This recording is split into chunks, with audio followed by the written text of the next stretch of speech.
عارف انت ليه قاعد سقعان دلوقتي ومتلج؟ علشان ما عندكش دفاية طبيعية في البيت.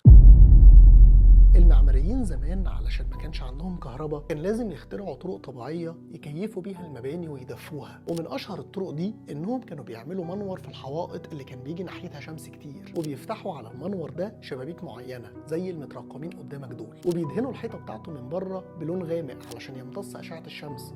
وفي ناس دلوقتي بيعملوها ازاز. المهم لما بيعملوا كده يجوا بقى في الصيف لما اشعة الشمس تنزل فبتسخن الحيطة الغامقة، وبالتالي بتسخن الهواء اللي وراها فوزنه يخف، فيخرج من الشباك رقم 1 ويدخل مكانه الهواء البارد من الشباك رقم 3، ويفضل كده الهواء يتحرك، السخن يخرج والبارد يدخل مكانه، فيعمل تيار هواء يلطف الجو جوه البيت. طب في الشتاء بقى ايه اللي بيحصل؟ سهله، بيقفلوا الشباك رقم 1 ويفتحوا الشباك رقم 2. ساعتها الهواء اللي بيسخن ما يعرفش يخرج لان الشباك مقفول، فيضطر يدخل تاني جوه الاوضه فيدفيها، والهواء البارد يخرج من الشباك اللي تحت فيسخن جوه المنور، وهكذا. التكييف اتحول لدفاية. شفتوا العبقرية؟ وعلى فكرة في معماريين كتير في العالم دلوقتي بيطبقوا نفس الأفكار دي علشان يقللوا استهلاك الكهرباء في المباني، وبقت بالنسبة لهم هي قمة التكنولوجيا.